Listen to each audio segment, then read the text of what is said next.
hope you are fantastic at your place. This is the second video in the sequence of all the videos that are there for the discussion of the questions asked by UPSC in 2020 for public administration optional.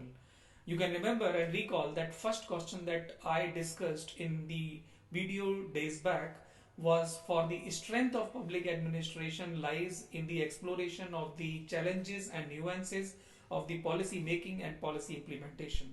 I hope you liked that video. You can see that video. The link is there in the description box. The second question that I'm going to discuss today is about the fact that the language you can see here, that the principle of analysis and principle of actions were not differentiated in the Taylor's scientific management model. So, Taylor and his scientific management, this question has been asked. And इस question के बारे में यदि आप अलग अलग इसके element को देखने की कोशिश करें तो principle of action on the one hand, principle of analysis, these both were not differentiated by Taylor in his scientific management model. तो सबसे पहली बात, प्रिंसिपल ऑफ एक्शन क्या होता है, देन प्रिंसिपल ऑफ एनालिसिस क्या होता है, देन टेलर कौन है, देन साइंटिफिक मैनेजमेंट क्या है. क्योंकि एग्जामिनर को कुछ भी नहीं पता, जैसे ही आप उसे बताते हैं, जितने ब्यूटीफुल तरीके से आप उसे बताते हैं वैसे ही उसको याद आ जाता है, और जितना उसे अच्छे तरीके से याद आता है और जितना उसे अच्छा लगता है उसी हिसाब से वो मार्क्स आपको दे देता है. 60% भी हो सकते हैं, 65% भी हो सकते हैं.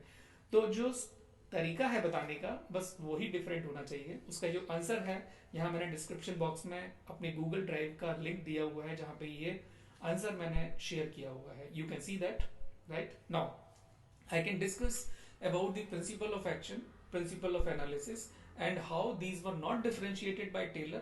And to counter this argument, what can be said for Taylor's defense, right?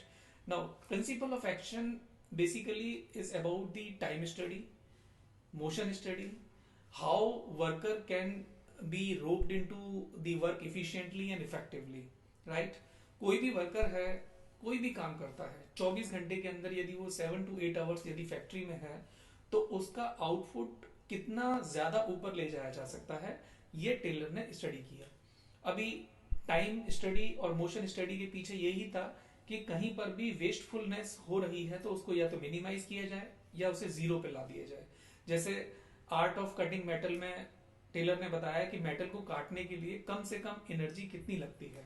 Then उसके अलावा जैसे फंक्शनल फोरमैनशिप में उन्होंने बताया कि स्पेशलाइजेशन के थ्रू आप कैसे time boss, speed boss, gang boss, इन सबको डेडिकेट करके बिल्कुल वेस्टफुलनेस को आप बिल्कुल रिड्यूस कर सकते हैं. ऐसे ही जैसे रूल ऑफ थंब होता है, रूल ऑफ थंब मतलब हाँ जी चलता है एटीट्यूड टाइप. बॉस ने बोला काम हो जाएगा, आपने बोला यस बॉस, सारा का सारा काम हो जाएगा. सो रूल ऑफ थंब को टेलर ने रिप्लेस किया one best way. One best way क्या है कि यहां से हमें दिल्ली जाना है या दिल्ली से हमें मुंबई जाना है तो एक स्ट्रेट लाइन होगी ना जिससे सबसे कम जियोग्राफिकल एक्सटेंट को हम लोग मेजर कर सकें. आप तो दूसरे घूमे हुए रास्तों से भी जा सकते हैं. तो बेसिकली जो टाइम एंड एनर्जी रेशो है उसी को टेलर ने कंपेयर किया और वन बेस्ट वे तक पहुंचने की कोशिश की.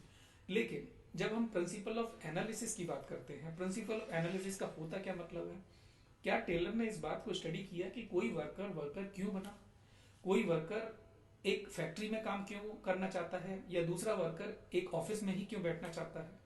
एक वर्कर का काम पूरे के पूरे मैकेनिकल इंजीनियरिंग में केवल और केवल इंजन ब्लॉक पे क्यों है, दूसरे का काम गैस चैम्बर को लेकर क्यों इतना ज्यादा अच्छा है. तो इंटरेस्ट, मोटिवेशन, ये सारी की सारी जो साइकोलॉजिकल कॉमोडिटीज हैं वो टेलर स्टडी शायद नहीं कर पाए, राइट. सो ये बहुत ज्यादा इंपॉर्टेंट था और टेलर हमेशा यही सोचते रह गए कि वर्कर्स जो हैं वो मोटिवेट होते हैं मॉनेटरी एंड प्रैक्टिकल रीजन से, जबकि ऐसा नहीं है. आगे आने वाले जो स्कूल्स हैं उनमें हमें जब एल्टन मायो मिलते हैं, राइट, या फिर बिहेवियरलिस्ट मिलते हैं तो वो यही बोलते हैं दैट हर कोई वर्कर पहली बात तो मनी मोटिवेशन नहीं रखता, उसके अपने साइकोलॉजिकल मोटिवेशंस भी हो सकते हैं. इंडिया के अंदर जैसे डॉक्टर कलाम की आप बात करें, जब वो खत्म हुए तो उनके अकाउंट में लेस देन 2 लाख रुपीज थे, लेकिन कितना बड़ा नाम है, हर कोई उनको आइडियलाइज करता है, राइट, उनकी इज्जत करता है, उन्हें किसी भी रिलीजन से नहीं जोड़ता. चाहे वो किसी भी रिलीजन का है, लेकिन डॉक्टर कलाम का नाम सब लोगों के दिलों में बिना किसी दाग के, बिना किसी ब्लैक स्पॉट के है, right? I also respect him a lot. I idealize that person a lot, right? So that way it is. Now, if we talk about the principle of analysis more, then principle of action एक पहला building block हो सकता है. यदि हम Taylor के defence की यदि हम बात में आए हैं, तो ये पहला बिल्डिंग ब्लॉक के ऊपर ही तो कुछ कुमुलेटिवली आप दीवार बना सकते हैं या कुछ स्ट्रक्चर बना सकते हैं. टेलर ने इंडस्ट्रियल रिवॉल्यूशन के टाइम पर एक समझ जो है वो कितनी होती है उसी के हिसाब से जो सिचुएशनल डिमांड थी अपनी बातें कही, राइट? टेलर की यदि हम लाइफ की बात करें तो मैंने एक वीडियो बनाया था, उसका लिंक आपको डिस्क्रिप्शन बॉक्स में मिल जाएगा, कि टेलर की आंखों में थोड़ी सी परेशानी थी, इसलिए उन्होंने स्टडीज में बहुत ज्यादा इंटरेस्ट, या कहें कि मजबूरी की वजह से उस इंटरेस्ट को छोड़ा और उन्हीं सारी चीजों को जो किताबों में पढ़ा जाता है उसे फील्ड एक्सपीरियंस से गैदर किया. और जब 55 ईयर्स ऑफ एज पर वो आए तो अपना फील्ड वर्क छोड़ के वो यूनिवर्सिटीज में जाते थे और ये बताते थे कि फैक्ट्रीज में मैंने जो जो काम किए वो वन बेस्ट वे क्या क्या है.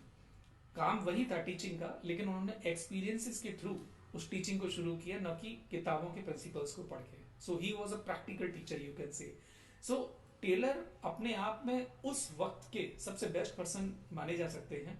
लेकिन जब जैसे जैसे टाइम बीतता गया, वर्ल्ड वॉर 2 वर्ल्ड 2 कंप्लीट हो गया, तब ह्यूमन पर्सपेक्टिव आगे आया, एक अंडरस्टैंडिंग अच्छी बनी, साइकोलॉजिस्ट आगे आए, फिर एक सिस्टम पर्सपेक्टिव निकल के आया जहां पर कोई भी अपने आप में स्कूल ऑफ थॉट अकेला परफेक्ट नहीं हो सकता, but combination of everything and situational demand in it makes something better, और you can say unique for that situation, right? So principle of analysis complement the principle of action. Taylor did not differentiate it. We cannot subscribe fully because Taylor also talked about mental revolution between white collar worker and blue collar worker. जो shop floor management दिया था उसमें नीचे के worker जो हैं वो union बनाकर प्रोटेस्ट क्यों करते हैं, और जो व्हाइट कॉलर वर्कर्स हैं वो ऐसा क्यों काम नहीं करवाते कि नीचे वाले लोगों को ये न लगे कि हम उनका एक्सप्लॉयटेशन नहीं कर रहे हैं, जबकि उनसे एक लेजिटिमेट काम ले रहे हैं और उसके बदले में उन्हें सफिशिएंट पैसा दिया जाता है, उनका वेलफेयर रखा जाता है. तो ये सारी की सारी बातें टेलर के मेंटल रिवॉल्यूशन में थी, राइट? सो जब हम इसे पूरा का पूरा क्लासेस में पढ़ेंगे टेलर को उनकी पर्सनल लाइफ के साथ साथ, तो हम समझने की कोशिश करेंगे कि टेलर के जो हाइड साइड में छुपी हुई बातें थी वो क्या थी, राइट? आई होप आपको प्रिंसिपल ऑफ एक्शन और प्रिंसिपल एनालिसिस समझ में आया होगा. ये बात वही है जैसा कि मोती हैं और मोती को पिरोने के लिए एक धागा है. मोतियों के ऊपर, मोतियों की चमक के ऊपर टेलर ने फोकस किया, लेकिन जो धागा है उसके बारे में टेलर ने बहुत ज्यादा बात नहीं की, और उस धागे के बारे में, उस सिनर्जिकल कॉम्बिनेशन के बारे में बिहेवियरलिस्ट ने, ह्यूमन रिलेशनिस्ट ने बात की. So this is what is the case for public administration. I hope you enjoyed this video too, and please wait for another video that will be there very soon in this channel. Till then, bye bye. Jai Hind.